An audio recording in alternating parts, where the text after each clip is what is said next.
আসসালামু আলাইকুম, সবাই কেমন আছেন? আমি এখন আছি কুয়ালালামপুর কেলাইন শহরে। এটা হচ্ছে কুয়ালালামপুর থেকে একটু দূর আছে, প্রায় গাড়ি দিয়ে আসলে 2 ঘন্টা লাগে। যেখানে আমার ফ্রেন্ড থাকে, ওর সাথে দেখা করতে আসছি কুয়ালালামপুর থেকে, সিটি থেকে। ওর সাথে দেখা করে আজকে চলে যাব, কালকে আবার চলে যাব আরেকটি নতুন কান্ট্রিতে। সেখানে সবাই খুব কমই যায়, আর বাংলাদেশি পাসপোর্টধারীদের জন্য রেস্ট্রিকশন একটু বেশি থাকে, কারণ ওই পথগুলো দিয়ে বেশিরভাগ মানুষ অস্ট্রেলিয়াতে অবৈধভাবে পাড়ি দেয়। তো আমি একটা রিস্ক নিয়ে যাচ্ছি।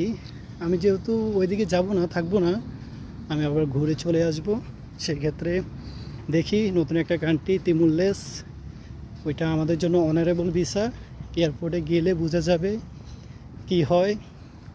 অনেকে তো অনেক ভিডিও করছে তিমুর লেস্ট নিয়ে, তো আমি একবার সরাসরি যাব তিমুর লেস্টে, গিয়ে দেখব আমাদের জন্য কোনো হ্যারাসমেন্ট করে কিনা তারা এয়ারপোর্টে ইমিগ্রেশন কোনো প্রবলেম হয় কিনা। যদি যে না ওকে সব কিছু ঠিক আছে, তাহলে আমি বলবো যারা ভিজিটে ঘুরে তারা যেতে পারেন। আর কি কি প্রবলেম হতে পারে সেটাও জানাবো।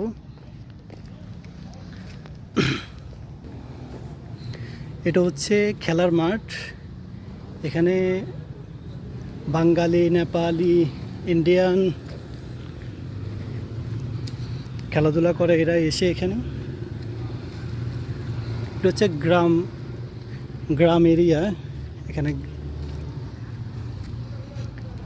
এখানে গ্রামগুলো শহরের মতো। ঠিক আছে, ভালো থাকবেন। আজকের জন্য আল্লাহ হাফেজ, আসসালামু আলাইকুম।